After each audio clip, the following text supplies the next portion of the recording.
ಸುರತ್ಕಲ್ಗೆ ನಾನು ಹೋಗಿದ್ದೆ.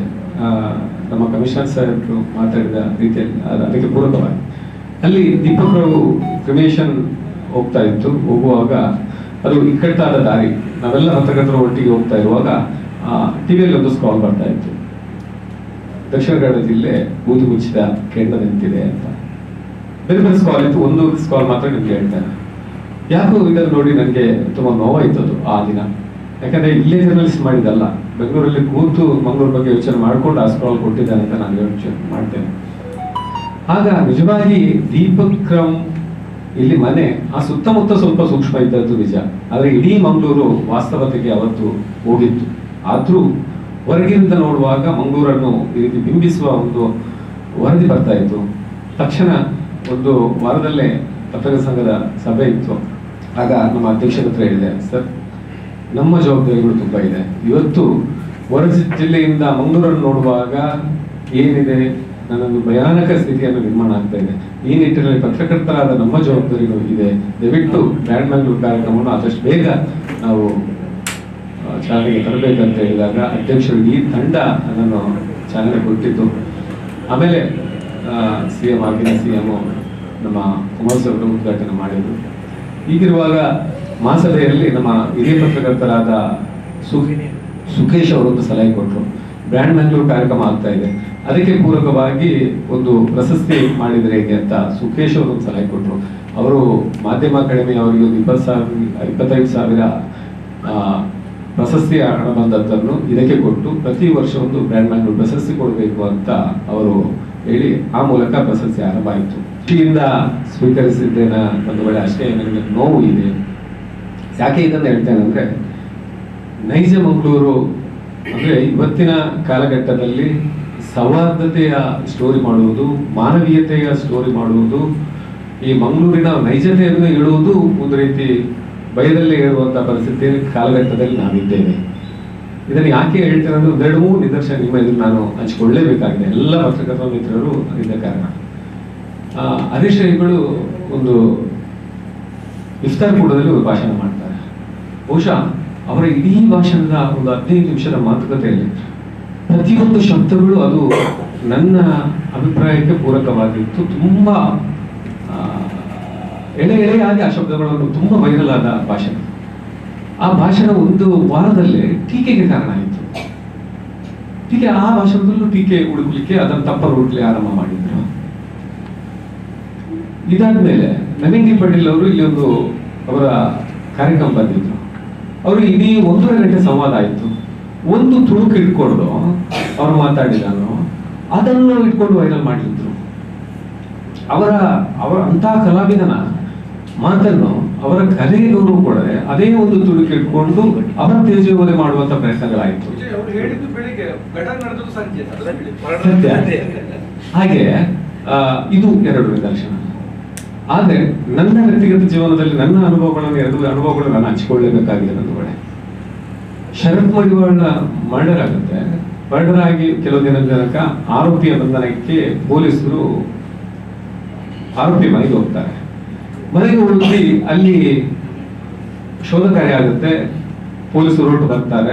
ಬಂದು 1 ದಿನದ ನಂತರ 2ನೇ ದಿನ ಒಂದು ಸುದ್ದಿ ಆಗುತ್ತೆ. ಧರ್ಮಗ್ರಂಥಕ್ಕೆ ಅವಮಾನ ಆಗಿದೆ ಅಂತ ಒಂದು ಸುದ್ದಿ ಆಗುತ್ತೆ. ಆ ಸುದ್ದಿ ದೊಡ್ಡ ಮಟ್ಟದಲ್ಲಿ ವೈರಲ್ ಆಗುತ್ತೆ. ವೈರಲ್ ಆಗಿ ಒಂದು ರೀತಿ ಇಡೀ ಜಿಲ್ಲೆಯಲ್ಲಿ ಸಂಚಲನ ಮಾಡುತ್ತೆ ಅದು ಘಟನೆ.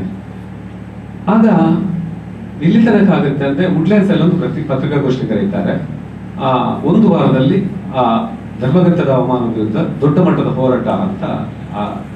ಆ ಹೋರಾಟ ಯಾವ ಹಂತದ, ಆ ಪತ್ರಿಕಾಗೋಷ್ಠಿ ಹೇಗಿತ್ತು ಅಂದ್ರೆ, ಸಹಜವಾಗಿ ಧರ್ಮಗ್ರಂಥಕ್ಕೆ ಅವಮಾನ ಆದಾಗ ಪ್ರತಿಯೊಬ್ಬರಿಗೂ ನೋವು ಆಗುತ್ತೆ, ಅದು ವಾಸ್ತವ. ಆ ಪತ್ರಿಕಾಗೋಷ್ಠಿಯಲ್ಲಿ ನಾನಿದ್ದಾಗ ಕೆಲವು ಪ್ರಶ್ನೆಗಳನ್ನು ಕೇಳಿದೆ. ಆ ಪ್ರಶ್ನೆಗೆ ಸಮರ್ಪಕ ಉತ್ತರವಾದ ಕಾರಣ ನನಗೆ ಎಲ್ಲೋ ಇದರಲ್ಲಿ ಸೂಕ್ಷ್ಮತೆ ಇದೆ ಅಂತ ತಿಳ್ಕೊಂಡೆ. ನೇರ ಆಫೀಸ್ಗೆ ಬರ್ತೇನೆ. ಬಂದು ನಮ್ಮ ಬಂಟ್ವಾಳ ವರದಿಗಾರರಾದ ಹರೀಶ್ ಮಾಂಬಳಿ ಅವರ ಹತ್ರ ತಕ್ಷಣ ನನಗೆ ಆ ಮನೆಯವರು ನಂಬರ್ ಬೇಕು ಅಂತ ಕೇಳ್ತೇನೆ.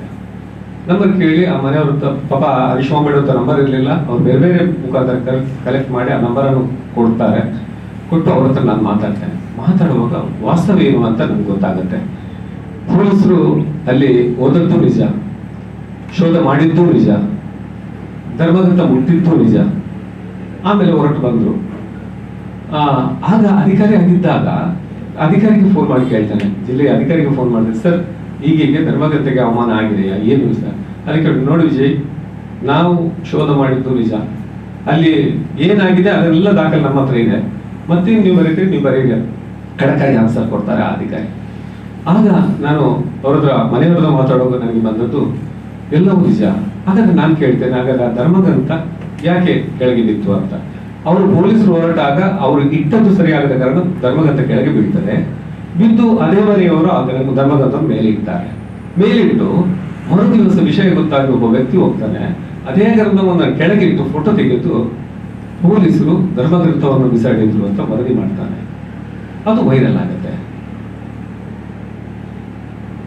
ಇದು ನನಗೆ ಗೊತ್ತಾಗಿ ಆ ವಾಸ್ತವವನ್ನು ನಾನು ಬರೀತೇನೆ. ಏನಂದ್ರೆ ಘಟನೆ ಅಲ್ಲಿ ಹೆಡ್ಡಿಂಗ್ ಕೊಡ್ತೇನೆ, ಏನಂದ್ರೆ ಧರ್ಮಗ್ರಂಥ ಮುಟ್ಟಿದ್ದು ನಿಜ, ಬಿಸಾಡಿಲ್ಲ ಅಂತ. ಪೊಲೀಸರು ಧರ್ಮಗ್ರಂಥ ಮುಟ್ಟಿದ್ದು ನಿಜ, ಬಿಸಾಡಿಲ್ಲ ಅಂತ. ಇದು ಒಂದು ದಿವಸ ಅಷ್ಟೇ ಪ್ರಮಾಣದಲ್ಲಿ ಸಂಚಲನ ಆಗುತ್ತೆ, ಇಡೀ ಜಿಲ್ಲೆಯಲ್ಲಿ ವಾಸ್ತವದ ಗೊತ್ತಾಗುತ್ತೆ. ಯಾರು ದೊಡ್ಡ ಮಟ್ಟದಲ್ಲಿ ಪ್ರತಿಭಟನೆ ಹೊರಡ್ತಾರ ಆ ಪ್ರತಿಭಟನೆಗೆ ರದ್ದಾಗುತ್ತೆ. ಆ ದಿನ ವರದಿ ಮಾಡಿದ ದಿನ ನಾನು ಅನೇಕ ಸವಾಲು ಎದುರಿಸಬೇಕಾಯಿತು. ಹೊರದೇಶದಿಂದ ಕರೆ ಬಂತು, ನಮ್ಮ ಆಫೀಸ್ನ ಆಗಿನ ಸ್ಥಾನೀಯ ಸಂಪಾದಕರಿಗೆ ಕರೆ ಬಂತು, ನನಗೆ ವೈಯಕ್ತಿಕವಾಗಿ ಒಂದು 75 ಕಾಲ್ಗಳು ಬಂದವು. ಏನ್ ಬೇಕಾ, ಏನ್ ಇಚ್ಛೆ ಉಂಟ, ಮನಬಂದಂತೆ ಮಾತಾಡಿದರು. ನನ್ನ ಉದ್ದೇಶ ಇದೇ ಆಗಿತ್ತು, ವಾಸ್ತವವನ್ನು ವರದಿಯಲ್ಲಿ ಹೇಳಬೇಕು, ಜಿಲ್ಲೆಯಲ್ಲಿರುವ ಆ ಸೂಕ್ಷ್ಮ ಘಟನೆಯನ್ನು ವಾಸ್ತವವನ್ನು ಹೇಳಬೇಕಿತ್ತು, ಜಿಲ್ಲೆಯ ಶಾಂತಿ ಕದಡದಾಗಿ ನೋಡಬೇಕಿತ್ತು. ಹಾಗೆ ನಾನು ವರದಿ ಮಾಡಿದೆ. ನನಗೂ ಇವತ್ತಿಗೂ ಖುಷಿ ಇದೆ. ಅವತ್ತು ಒಂದು ವೇಳೆ ಆ ಪ್ರತಿಭಟನೆ ಆಗ್ತಿದ್ರೆ ಯಾವ ಹಂತಕ್ಕೆ NRCC ಗಲಾಟೆ ಆದದ್ದು, ಮತ್ತೆ ಯಾವ ಹಂತಕ್ಕೆ ಈ ಜಿಲ್ಲೆ ಹೋಗ್ತಿತ್ತು ನನಗೆ ಗೊತ್ತಿರಲಿಲ್ಲ. ಒಬ್ಬ ವರದಿಗಾರನಾಗಿ ಅಲ್ಲಿ ನನ್ನ ಪ್ರಜ್ಞೆ ನಾನು ಮೆರೆದಿದ್ದೆ. ನಮ್ಮ ಇದೊಂದು ಘಟನೆ ನೋಡಿ,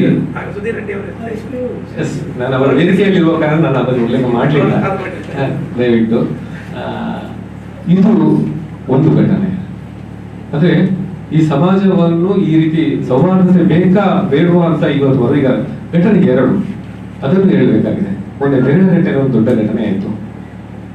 ತಾಯಿ ತನ್ನ 2 ಮಕ್ಕಳು ಅಲ್ಲಿ ಇಟ್ಕೊಂಡು ಜೀವನ್ಮರ ಹೋರಾಟದಲ್ಲಿರುವಾಗ ನಾನು 9:30 ಗಂಟೆಗೆ ಅಲ್ಲಿ ಹೋಗ್ತೇನೆ. 3 ಗಂಟೆ ತನಕ ಅಲ್ಲಿ ಕಾರ್ಯಾಚರಣೆ ನೇರವಾಗಿ ನೋಡ್ತೇನೆ. ಇಡೀ ಘಟನೆ ನೋಡಿದಾಗ ನನಗೆ ಆ ಕಾರ್ಯಾಚರಣೆ ನನ್ನ ಕಣ್ಣು ತೆರೆಸಿತು. ಒಂದು ಜೀವವನ್ನು ಹೋರಾಟ ಮಾಡಲಿಕ್ಕೆ ಯಾವ ರೀತಿ ಹೋರಾಟ ಆಗಿದೆ. ಆ ಕಾರ್ಯಾಚರಣೆಯನ್ನು ಯಥಾತಥವಾಗಿ ಮಾನವೀಯತೆ ಮತ್ತು ಸೌಹಾರ್ದತೆಯ ದೃಷ್ಟಿಕೋನ ಇಟ್ಕೊಂಡು ಆ ಕಾರ್ಯಾಚರಣೆ ನಾನು ಬಂದೆ. ಆ ಬಂದು ಮರುದಿವಸ ಅದು ಸಹ ವೈರಲ್ ಆಯ್ತು. ವೈರಲ್ ಆದಾಗ ನೋಡಿ, ಇಡೀ ಸ್ಟೋರಿ ನೋಡಿ, ಅಲ್ಲಿ ಸೌಹಾರ್ದತೆ ಇತ್ತು, ಮಾನವೀಯತೆ ಇತ್ತು. ಅದು ಬಿಟ್ಟು ಬೇರೆ ನಾನು ಉಲ್ಲೇಖ ಮಾಡಲಿಲ್ಲ.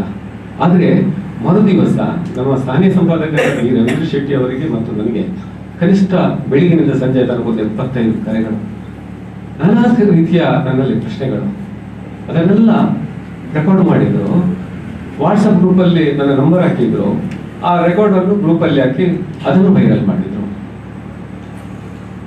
ನನಗೆ ತುಂಬಾ ನೋವಾಯಿತು. ಅಂದ್ರೆ ಒಬ್ಬ ವರದಿಗಾರ ತನ್ನನ್ನು ಕಂಡದ್ದನ್ನು ಬರೆಯುವ ಹಾಗೆ ನಮ್ಮ ಸೌಹಾರ್ದತೆಯನ್ನು, ಈ ಜಿಲ್ಲೆಯ ಸೂಕ್ಷ್ಮತೆಯನ್ನು, ಈ ಜಿಲ್ಲೆಯ ನೈಜತೆಯನ್ನು ಬರೀಬಾರ್ದ? ನಮ್ಮ ಪತ್ರಕರ್ತರನ್ನು ಈ ರೀತಿ ಕಟ್ಟಿ ಹಾಕುವ ಕೆಲಸ ಯಾಕೆ ಆಗ್ತಾ ಇದೆ? ನೈಜ ಮಂಗಳೂರನ್ನು ನಾವು ಹೇಳದೆ ಹೋದ್ರೆ ಬಹುಶಃ ಇಂಥ ಶಕ್ತಿಗಳು ಮತ್ತಷ್ಟು ಜೋರಾಗ್ತಾರೆ. ನಾನು ಒಂದು ಅಪ್ರಿಸಿಯೇಷನ್ ಮಾಡಲೇಬೇಕು.